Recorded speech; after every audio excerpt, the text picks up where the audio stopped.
Welcome to Women, our brand new program since January. I'd like to welcome our guest, Anita Shaul, who is with us tonight.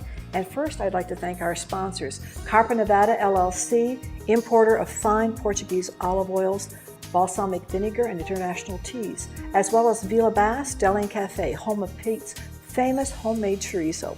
So let's turn to our guest, Anita. Anita, thank you so much for being with us today. You're welcome.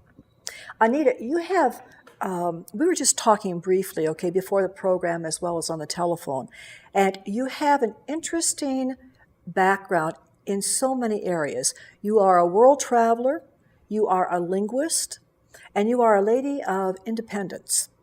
And you made a decision later on in your life, which has become a very important decision that we're going to get to, but we're not going to tell our viewers right now, okay? But before we get into your real passion, your real focus in life right now, where you are at, tell us a little bit about yourselves, where you grew up. Were you in a large family, a small family, a farm family, a business family? What was it like? Well, I was born in Kellogg, Idaho, and it was just my older sister, who was about 2 years older than me, and myself, and my mom and dad. And they both worked for Bunker Hill Mine, and she was a chemist, and so they worked doing analyses there. I see. Now, your mother, being a chemist, means that she had to have some education behind her. Yeah. She had a bachelor's, and she didn't get her master's, but she did have a bachelor's, and back then that was a big deal. Yes, it was. My grandfather, on my mom's side, was very supportive of women getting an education. So there were just 3 daughters in the family, and all 3 daughters went to college and got degrees.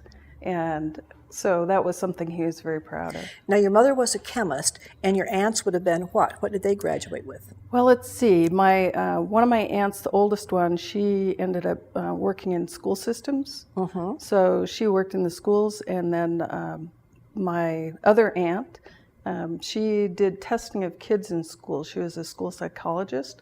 So she went around and did tests, and she also did tests on my sister and I to try them out.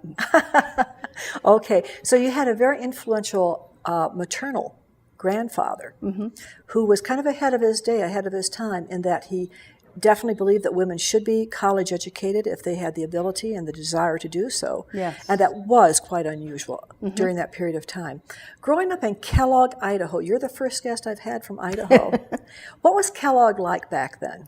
Well, actually, I was only there till I was about 5 or 6. All right. And then my mom, it was hot, and what I remembered from my childhood was the slag heaps. I just remember these big piles of slags. That was one of the memories I had from there. What is slag? I'm a Midwesterner. What is slag? It's the waste from mining.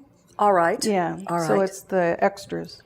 And does that influence the environment around Kellogg? Well, it probably does, because I read later that there were some issues with lead and other things from the mines. But since I left so early, I didn't really know too much about that. And where, you said you were there for 5 or 6 years. Where did you go after that? Where did your continuation of growing? Well, my mom left my father, and so we went and lived with my aunt and uncle in Portland, Oregon for a year. Mm-hmm. And that was the biggest year of my memory. I have a lot of memories from that year. It was a very happy year. My aunt was at that time at home with her. One of the boys was a baby, the other one was a toddler, and so you fit right into the family. Yeah, we spent a lot of time with her. May I ask you, the issues, okay, we don't have to get into the issues, but when you left your father, your biological father, was that difficult for you and your sisters to adjust to? I don't remember that well, because I was pretty young, and I think I was pretty flexible. And my father was a batterer, so it was good. We needed to get out of that situation. And we were really fortunate that we had family on my mom's side that was very helpful, that we could live with them. They had a 2-story house in the basement. Basically, it was pretty independent, excepting the kitchen was upstairs. So we had our own little place to live, and I loved being with my family. And my uncle was Uncle Bill was a father figure to me. I remember he used to ride us around on his feet when he'd come home, walk around with us on his feet. And he's a pretty serious mind. He worked for the IRS.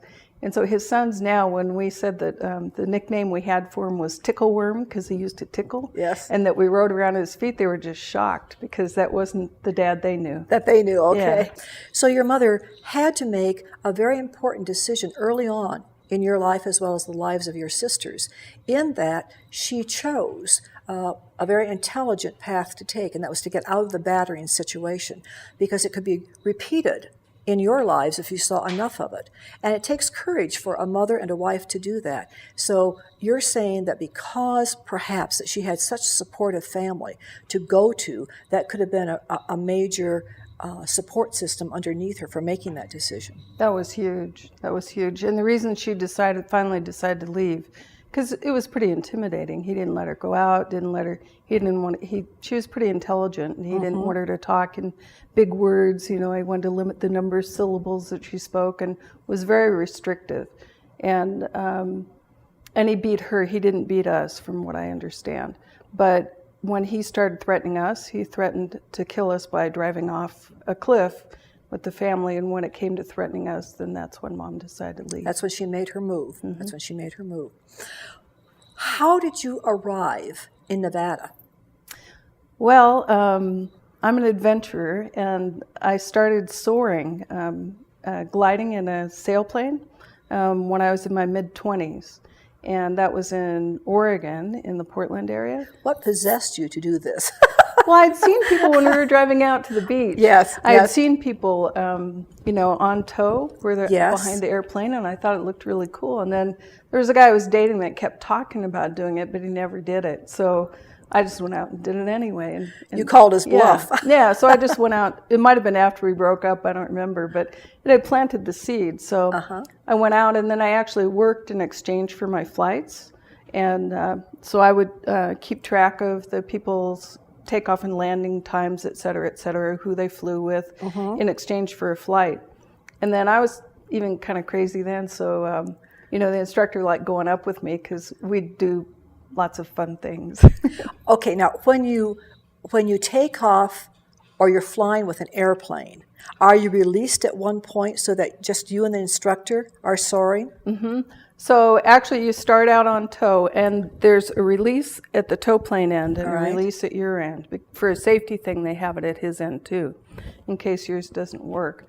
So you decide when you want to release. So you just go ahead and pull the release, and then you have a set pattern where he would fall off this way and you would go off this way, so you don't run into each other. You talk about that before time. Yeah, so that's a standard thing. All right. Doing that. All right. It's and then always this way. Do you soar like an eagle?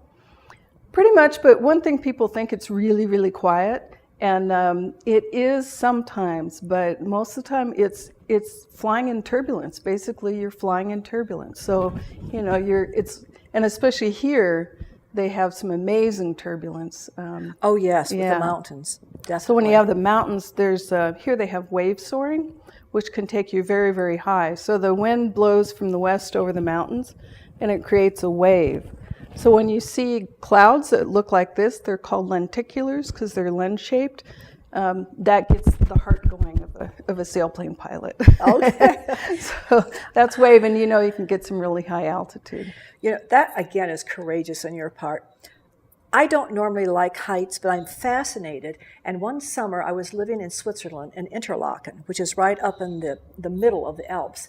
And I used to go into the center of Interlaken and watch the gliders, instructor plus learner, come down from off of the high Alps and go with the flow of the wind, and they would always come down into this big green circle that was in the center of Interlaken. They didn't miss it. So I watched these on a repeated basis and said, I'm going to try this.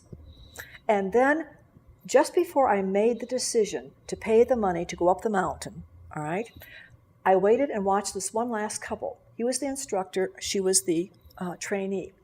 She was screaming all the way down through the air, and that was me. I knew that was me, and I thought, this instructor is just going to drop her. Just let her go. He'd had enough of that. So I never went up there, and I have to say, that takes a lot of adventuresome spirit, courage, and confidence that you're going to come down and you're going to land on your feet, you're going to land safely.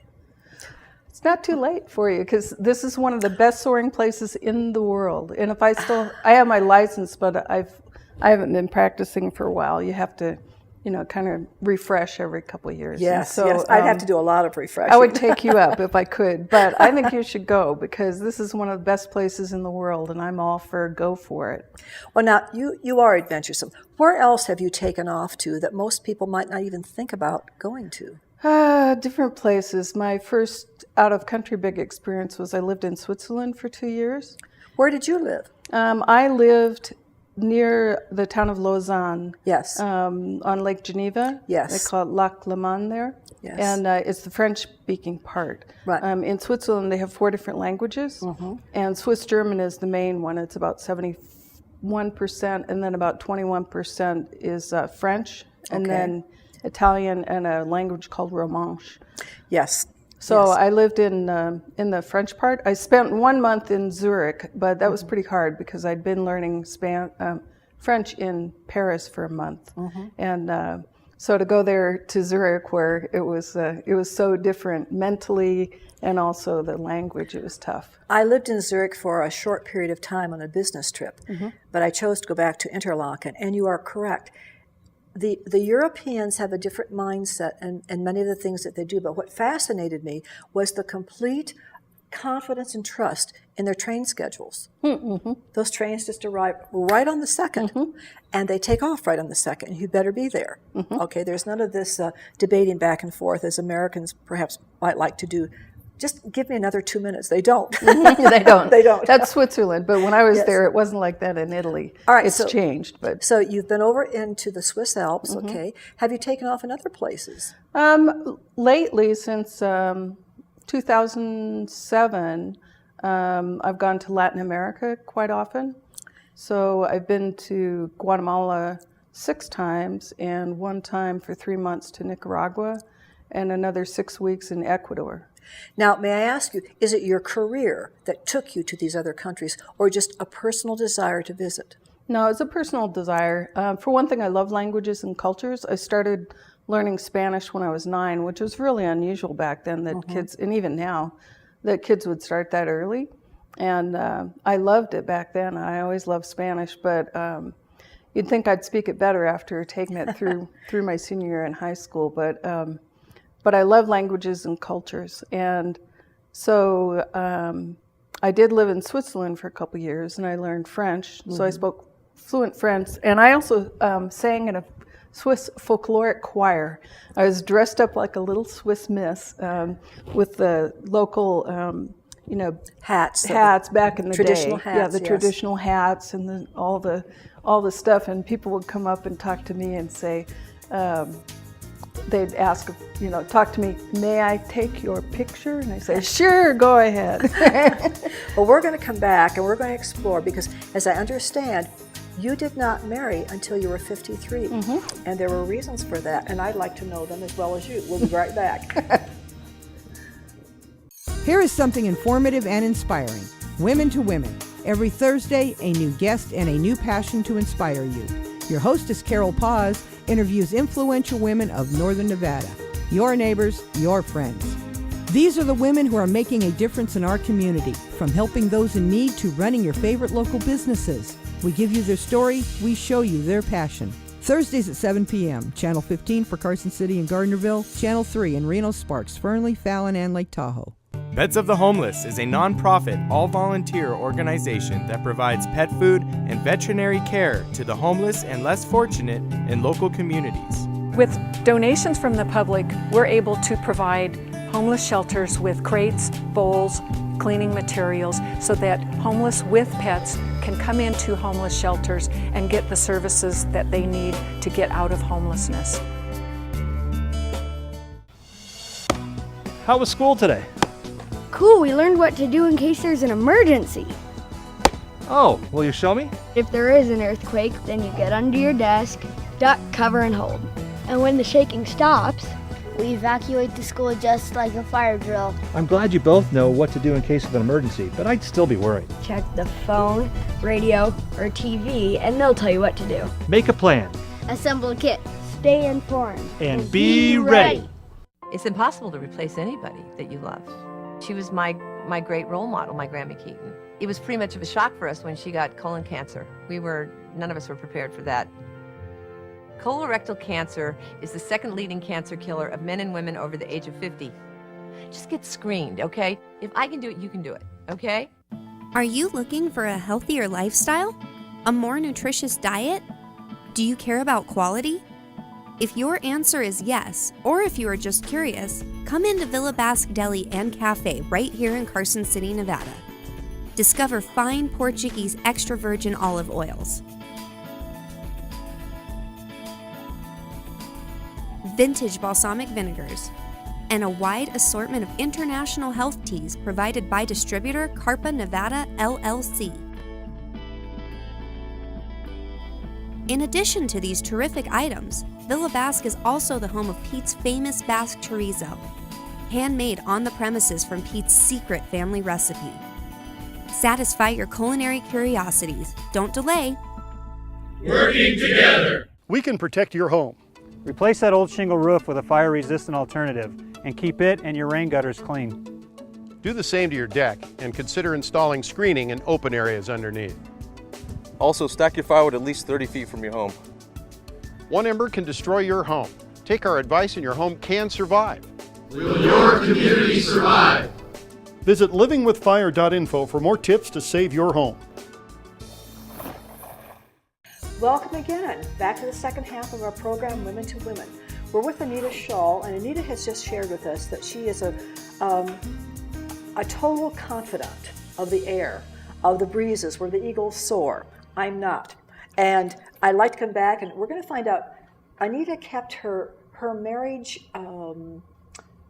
until she was 53. She did not marry until she was 53. And there are, I'm sure, very special reasons for that. And before we get to that, Anita, tell me, what did you do? Are you now retired, or what did you do for a living? I worked most of my life as a biologist, a wildlife biologist, mostly fisheries, and that was kind of by haphazard, by chance.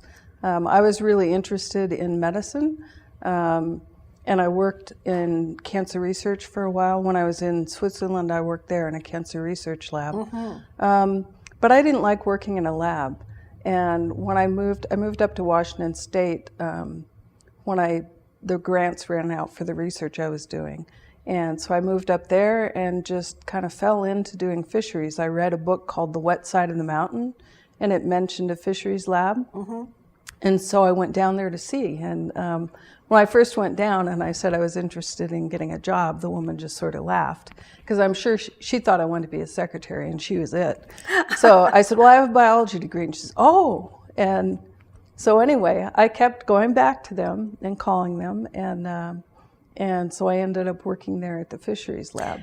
And indicating that education does make a difference. Mm-hmm. Degrees can make a difference. They can be the opener to a door. Huge. They can be an insurance policy. You just never know when that education is going to be vital to furthering your interest, to furthering your career, to furthering you as a person. So I applaud you on that. All right, so you continued with the fisheries, mm-hmm. and then are you now in retirement? Sort of self-imposed retirement, because I like adventure and I want to do more volunteer work. So actually I met my husband when I started. It was a shellfish lab, and yes. He was a diver there, and he was married at the time, and we were all friends. And so I worked there, and then I still had, I had gone, when I was 20, I had gone to Europe with a friend of mine mm-hmm. that I had known since 6th grade, and we traveled around. And my plan was to go back and live there. But I wanted to get my languages up first. And yes. I knew that if I did it then, if I stayed there, that I wouldn't finish my degree. So I came back and finished my degree, took a couple years of French and a year of German. And but then sort of, I worked at the shellfish lab. And then... And how did this marriage come about? Well, let's see, I moved up here as a biologist for all those years, and then I moved here in 2000. To Carson City. Yeah, actually I started in Reno, and I was thinking of moving here for sunshine, and because I was from the rainy part of Washington, for sunshine and also for soaring, because I had a glider here. Mm-hmm. And so I kept looking, and there was there was one I saw online that was for, everybody laughed because I was a shellfish biologist thinking of moving to Nevada, and they thought that was pretty funny. But there was an opportunity for a biologist who was a shellfish biologist and fish or amphibians in that. So anyway, I got it. And so I moved here, and I actually had different offers for getting married, but I didn't want to just get married. You know, a lot of people will talk to me about that. Oh, you know, poor Anita isn't married yet. But then I looked at them, you know, having their husbands cheating on them or beating them and doing, you know, a lot of unhappy marriages. And perhaps your childhood experience as you grew older cautioned you about getting into a marriage because you had already been a part of a marriage that was not compatible, that was not acceptable. So I can see how that would have affected you as an adult. So I didn't want to just get married, and I liked the freedom that I had. Yes. And but Warren, the man that I'm married to now, we'd kept in contact, and I don't remember even quite how it came about, but he lived in Sacramento, and I called him up to see if they wanted to do something with me, go skiing at Squaw. And when I said I thought he was still married, and turned out he wasn't. And so we started. The two of you. Yeah, so we started doing things together. And now, is he adventuresome like you? He is. He'd done a lot more traveling than I had, actually, and he had spent 2 years in the Peace Corps in Jamaica. He'd traveled pretty extensively Indonesia and Mexico and Latin America. And there's something that you had said to me prior to the program a few days ago, that from your church, from your Methodist church, you had begun to think about missions.